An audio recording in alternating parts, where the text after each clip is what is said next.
also he had asked was how did they assess our houses? Because in our complex, we're consist of multi-family dwelling, low income. We were built in 1998. So how can they compare our value of our houses when there's nothing comparable in that area? We're not condos, we're homeowners. The second thing is, because when we were built low income, we had restrictions for grants and stuff such as that. So we're not able to, sell for a period of years. How long is it before you're able to sell? After 20 years, 20 years, yeah. We ran into, and this is something we could research maybe with PCDC. Martin Luther King did an area similar to that, where they have low-income housing, and they did not change any of those assessments on those properties on, I think it's Christian Street in South Philadelphia. They're all assessed the same as they were before this. So maybe that's something we could look into with OPA and say, why are these properties being changed when you can't sell those houses for 20 years? Now, is that part of the contract? Yes, that's part of mine for accepting $1,000 grant for there. Okay.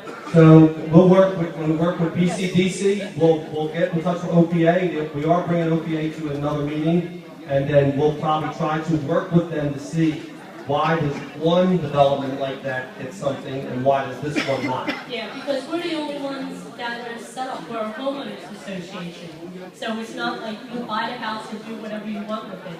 We have rules and restrictions for bylaws and I did notice that in other areas. Second question is that filling out that form, it seemed like we had to provide a burden of proof with the appraisers. Now, a couple of homeowners, my neighbors, were trying to refinance, and I was talking to the appraisers because there were insurance questions that they had to answer. Talking to these appraisers, they couldn't find a comparable property in the city that matched our setup for Hawaii homeowners. So that leads me to believe where they're getting their numbers. We have homeless shelters there, our crime there is rampant. They haven't fixed that. So why are they saying that our values of our property is over $300,000? I think that's something we'll work on that and get back to you. Do you have her information? No. Okay. Thank you.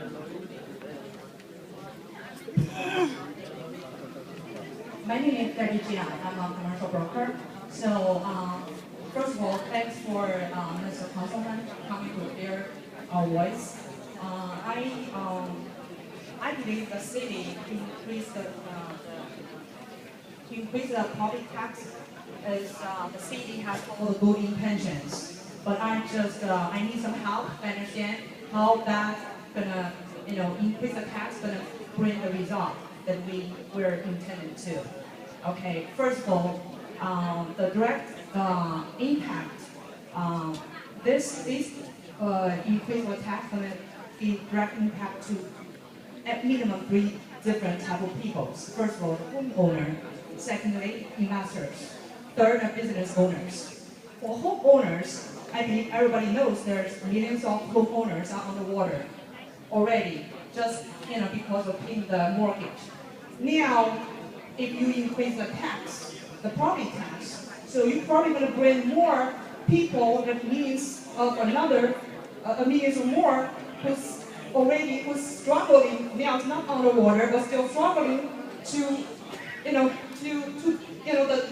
the enemy become the last grass, the last piece of grass to put them on the water.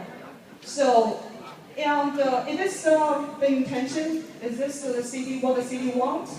Or how do you think this is gonna, help the city to bring what you're looking for? Okay, well, I can tell you one thing. It's not my intention. It's not what I want. But the administration, the way they explain it to us is, this is the most fair way to do it. If your property could be assessed for a certain value, it should be taxed on that value. But what they don't understand is the quickness that they're doing it, the inaccuracy that they're doing it, the fear that they're causing is way overwhelming to 80 to 90% of the people throughout the city. Even the areas where they're going down, next year they're going to go up. The city's going to go back and say, oh, we made a mistake, you're too low, we're going to pick you up. And that's what they don't understand now. They think that they're escaping this, but they're not, because next year they're going to go get up. That's what I'm trying to convince my other colleagues that have districts throughout the city. That's why they should stick with me and try to get this tax lowered, and also try to phase it in over a period of years to try to protect the people so they can even maybe budget for a little bit of an increase. This is not the way to go. We need your help to also convince the other members of council to go along with it. You were talking about being fair. The assessment, everything is